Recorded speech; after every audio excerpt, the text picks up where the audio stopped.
আসসালামু আলাইকুম। সাদিয়া কুকিং হাউসে সবাইকে স্বাগতম। আজকে আমি আপনাদের সাথে ব্রেড কাস্টার্ড রেসিপি শেয়ার করছি। এই ডেজার্টটি খেতে খুবই মজা এবং খুব অল্প সময়ের মধ্যেই আপনি ঘরেই তৈরি করে নিতে পারেন এরকম একটা সুস্বাদু এবং মজাদার ডেজার্ট। খুব অল্প পরিমাণ উপকরণ দিয়েই আপনি এই ডেজার্টটি তৈরি করে নিতে পারেন।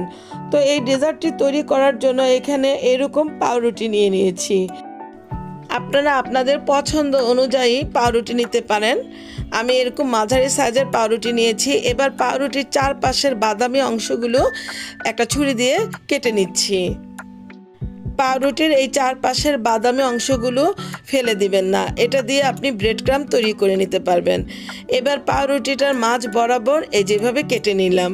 আমি আরেকটা পাউরুটিও একইভাবে কেটে নিচ্ছি। একইভাবে চারপাশের অংশটা কেটে নিলাম। এই পাউরুটিটারও মাঝ বরাবর দুই ভাগ করে নিচ্ছি। তো পাউরুটিগুলো সবই আমি এই যে এভাবে ভাগ করে নিয়ে নিলাম। এবার চুলায় একটা প্যান বসালাম। প্যানটা গরম হয়ে আসলে এখানে দিয়ে দিলাম 1 টেবিল চামচ পরিমাণ ঘি। ঘিটাকে একটু চারপাশে ছড়িয়ে দিলাম প্যানের। আপনারা এই ডেজার্টটা তৈরি করার জন্য এখানে তেল বা বাটার এটাও ব্যবহার করতে পারেন। তো এখন এখানে দিয়ে দিচ্ছি পাউরুটির টুকরোগুলো। চুলার হিটটা কিন্তু মাঝারি থেকে একটু নিচুতে রেখে এই পাউরুটিগুলো ভেজে নিতে হবে। পাউরুটিগুলোকে এই যে স্প্যাচুলা দিয়ে নেড়ে চেড়ে দিচ্ছি, উল্টিয়ে পাল্টিয়ে একটু ব্রাউন কালার করে নিব। এই যে আমার পাউরুটির টুকরোগুলো কিন্তু ভাজা হয়ে গিয়েছে। এগুলো ভাজতে বেশি একটা সময়ের প্রয়োজন হবে না, 3-4 মিনিটের মধ্যে হয়ে যাবে। এই তো আমারগুলো ভাজা হয়ে গেল, এবার তুলে নিচ্ছি। চুলায় আরেকটা প্যান বসালাম। এখানে দিয়ে দিলাম 1/2 লিটার পরিমাণ ফুল ক্রিম লিকুইড দুধ। দুধটা ফ্রোজেন করা ছিল, এজন্য গলার জন্য অপেক্ষা করছি। দুধটা গলে গিয়েছে, এবার এগুলোকে একটু নেড়ে চেড়ে দিচ্ছি। দুধটা বেশ ভালোভাবে ফুটে উঠলে এটাকে নেড়ে চেড়ে দিতে হবে। এই তো খুব সুন্দরভাবে ফুটে উঠেছে, এটাকে নেড়ে চেড়ে দিচ্ছি। তারপর চুলার আঁচটা কমিয়ে এটাকে একটু ঘন করে নিচ্ছি। একটি বাটিতে 2 চা চামচ পরিমাণ কাস্টার্ড পাউডার নিয়ে নিলাম। তারপর এখানে নিয়ে নিলাম নর্মাল পানি। পানিটা দিয়ে এই কাস্টার্ড পাউডারটাকে বেশ ভালোভাবে গুলে নিব। এদিকে এটা গুলিয়ে রাখলাম, অন্যদিকে দিয়ে দিচ্ছি এখানে চিনি।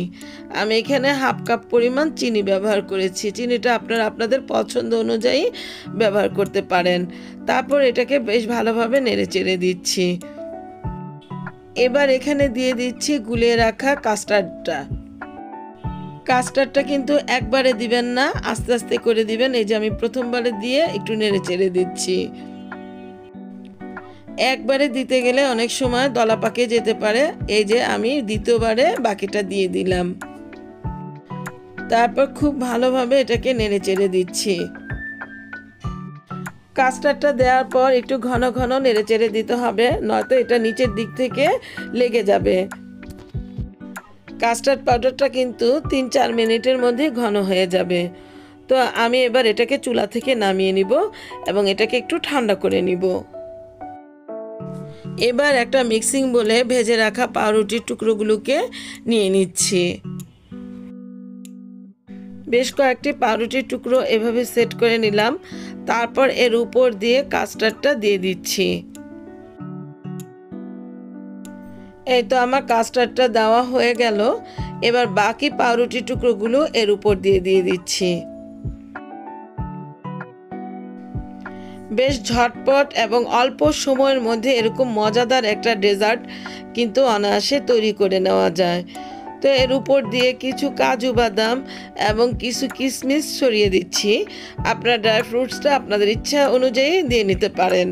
তো এবার এটাকে একটু ফ্রিজে রেখে দিব।